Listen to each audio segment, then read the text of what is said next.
बिस्मिल्लाहिर्रहमानिर्रहीम अस्सलाम वालेकुम व्यूअर्स, मैं हूं समीउल्लाह। आप देख रहे हैं समीउल्लाह फूड सीक्रेट। दोस्तों, आज आपके साथ रोश बनाने का तरीका शेयर करूंगा। रोश जो है ना, ये एक पख्तूनों की डिश है। इसको खैबर पख्तूनख्वा में बनाया जाता है। उसके अलावा जहां जहां पे हमारे पठान भाई मौजूद है ना, वो ये रोश बनाते हैं अपने इलाके में। अब इसके अंदर दो किस्म का गोश्त इस्तेमाल किया जाता है। पेशावर में अक्सर ऐसी शॉप्स है जहाँ पे जो है ना बीफ इस्तेमाल किया जाता है, जैसे लाल शफूर हो गया, ये इस तरह की काफ़ी शॉप्स हैं। उसके अलावा अगर हम देखें तो बहुत सारी जगहों पे मटन के अंदर इसको बनाया जाता है। तो बकरा ईद आ रही है, बकरा ईद पे हर बंदे के पास मटन भी होता है और बीफ भी मौजूद होता है। जो बीफ खाने वाले हैं उनके लिए आज की ये रेसिपी है कि इसको हम बीफ के अंदर बनाएंगे। अगर आपके पास मटन का गोश्त अवेलेबल है तो आप मटन के अंदर भी बना सकते हैं। अब इसके लिए जो हमें गोश्त चाहिए होता है ना, वो हमें कोई सा भी गोश्त मिल जाए जो साफ हो। नली वाला मैंने लिया है गोश्त। यहाँ पे मैंने जो गोश्त लिया ना, मैंने लिया लेग का गोश्त। लेग के अंदर मछली होती है, नली होती है, तो इसकी कटिंग की हुई है। साथ साथ जो इसकी बोटियां थी, बोटियां भी हमने छोटे साइज की कर ली है। बहुत ज़्यादा छोटी कचरा नहीं करना,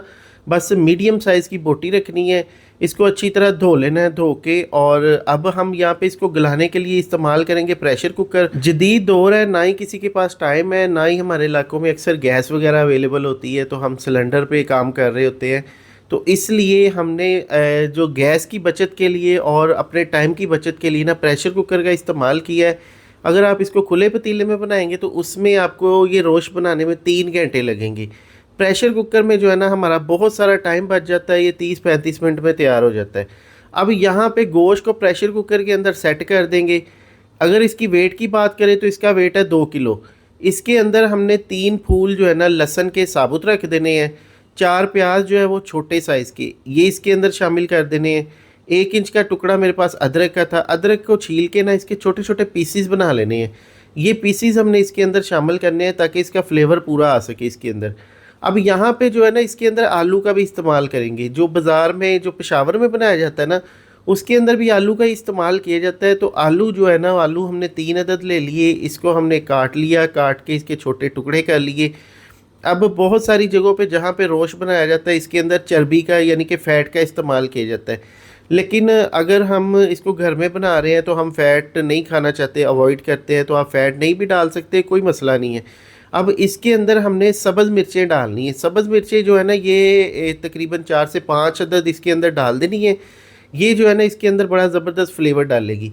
अब जो टमाटर है ना, टमाटर हमने इसके अंदर 2 अदद शामिल करने हैं और 20 से 25 दाने हमने इसके अंदर काली मिर्च के शामिल करने हैं।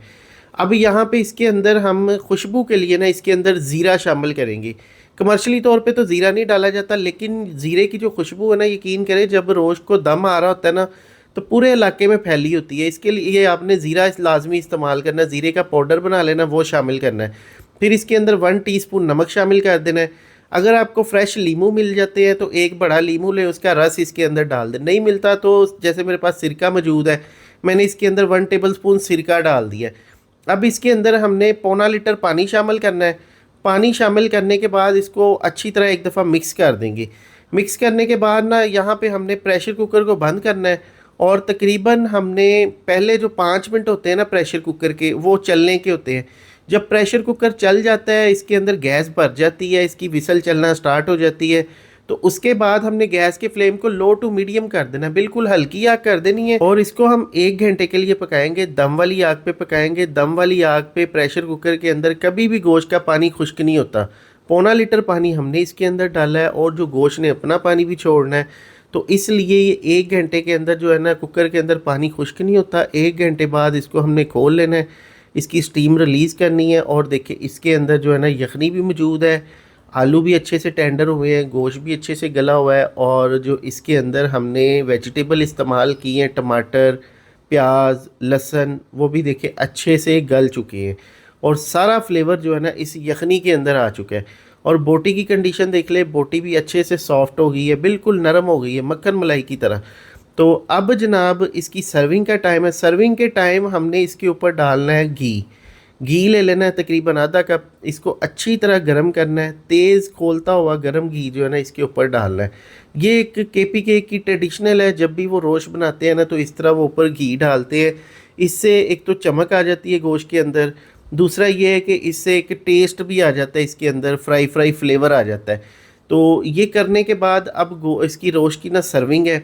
सर्विंग के अंदर देखिए इस तरह बोटियाँ, इसके अंदर सब्ज़ मिर्च, टमाटर, एक फूल लहसुन का और आलू और गोश्त और साथ में यखनी, ये इसकी सर्विंग होती है। सिंपल सी सर्विंग है और खाने में इंतहाई लजीज और मज़ेदार। इसको खमीरी रोटी और नान के साथ भी खा सकते हैं। बहुत से लोग इसको वैसे रूखा ही खा जाते हैं, जैसे हम गोश्त बॉयल करते हैं ना ईद पे और यखनी वगैरह उसके साथ होती है, तो उसी तरह का ये एक कम्बिनेशन है और बड़ा मज़ेदार बनता है। साथ में आलू जो है ये देखिए अभी तक बिल्कुल नरम और मज़ेदार है। तो दोस्तों आप भी इस रेसिपी को इसी तरह से ज़रूर ट्राई कीजिएगा। वीडियो को फ्रेंड एंड फैमिली के साथ ज़रूर शेयर कर दें और आपको ये हमारी वीडियो कैसी लगी कमेंट सेक्शन में ज़रूर बताइएगा। शुक्रिया, अल्लाह हाफिज़।